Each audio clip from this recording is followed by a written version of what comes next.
Hi friends, कैसे हैं आप लोग। I hope everything is going good. तो मैं आज ये बात करने वाला हूँ एक रहस्यमयी पक्षी के बारे में। आपने इसका नाम ज़रूर सुना होगा। अगर आपने हैरी पॉटर की मूवीज़ देखी हैं तो आपने इसका नाम ज़रूर सुना होगा और इसको देखा भी होगा, और इसकी रहस्यमयी शक्तियों के बारे में भी शायद आपको मालूम। काफ़ी सारी जगहों के नाम इस पक्षी के ऊपर पड़े हैं। इंडिया में बहुत सारी सिटीज़ हैं जहाँ पे फिनिक्स मॉल्स हैं, और यूएस में एक सिटी है जिसका नाम फिनिक्स के ऊपर पड़ा हुआ है।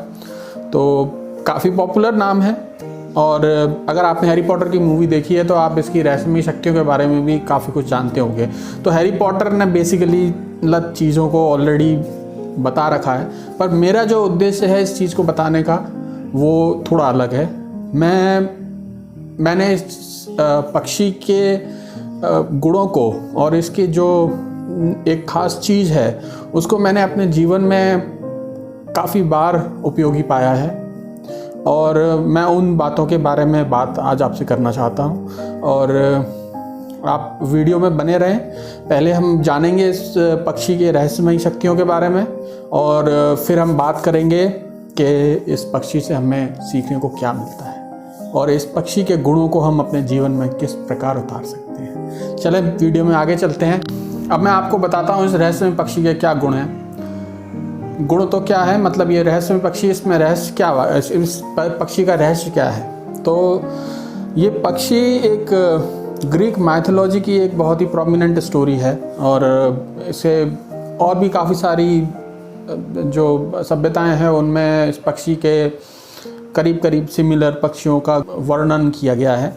तो एक ख़ास बात यह है कि इसे अमरता का वरदान प्राप्त है।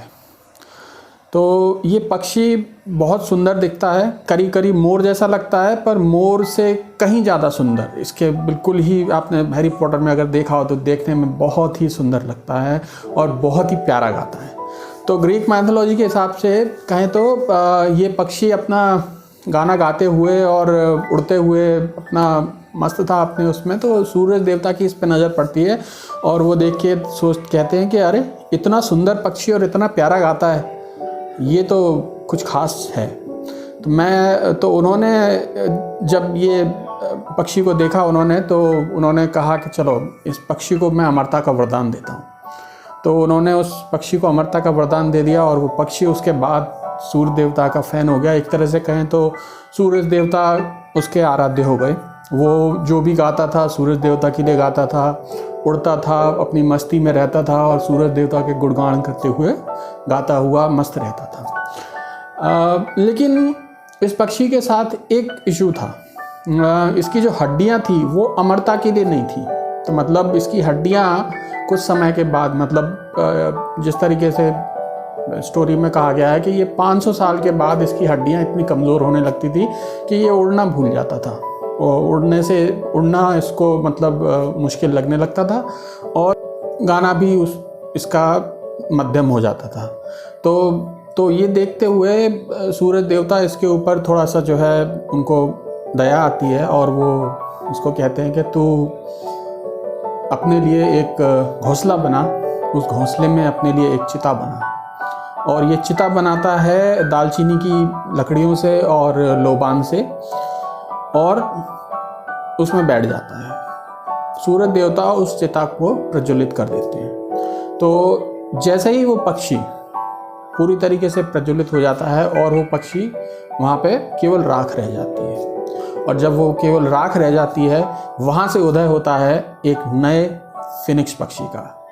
एक नया नव जीवन के साथ, नव उत्साह के साथ एक नए फिनिक्स पक्षी का उदय होता है, और वो पक्षी फिर से उसी धुन में वही राग, वही गाने गाता हुआ उसी तरीके से उड़ता है पूरे नए उत्साह के साथ। तो ये थी स्टोरी फिनिक्स पक्षी के पीछे। तो दोस्तों, इस पक्षी से हमें सीखने को क्या मिलता है। पहली चीज़, एक चीज़ याद रखिए, Phoenix rising from my own Ashes. इसका मतलब ये है कि जीवन में चाहे कितनी भी कठिन परेशानियां हों, डिप्रेशन हो, फेलियर्स हो, जहाँ पे आपको लगे कि आगे अब कुछ बचा नहीं है जीवन में, ऐसे समय में इस पक्षी को याद कीजिए। आप में भी वो काबिलियत है कि आप अपने आप को किसी भी गहनतम परिस्थिति से उबार सकते हैं और फिर से खुद को पुनर्निर्मित कर सकते हैं। तो पक्षी से जो सीख मिलती है वो ये है कि हम खुद को हर एक परिस्थिति में पुनर्निर्मित कर सकते हैं, पुनर्जागृत कर सकते हैं, नव उत्साह के साथ फिर से आगे बढ़ सकते हैं। मैंने अपने जीवन में इस पक्षी को हमेशा बहुत उपयोगी पाया है। जब भी मैं परेशानियों में, डिप्रेशंस में और इस प्रकार की हताशाओं में, फेलियर्स में घिरा रहा हूँ, इस पक्षी को याद रखा मैंने। मुझे याद रहा हमेशा Phoenix rising from my own ashes. कोई बात नहीं, मैं फिर से पुनर्निर्मित करूँगा खुद को, फिर से पुनर्जागृत करूँगा खुद को। तो आज के लिए इतना ही दोस्तों। बहुत बहुत धन्यवाद वीडियो में मेरे साथ यहाँ तक आने के लिए और यहाँ तक बने रहने के लिए। जो मेन बात थी वो याद रखिएगा, आप भी एक फिनिक्स हैं, आप में भी वो काबिलियत है। Thank you very much. नमस्कार।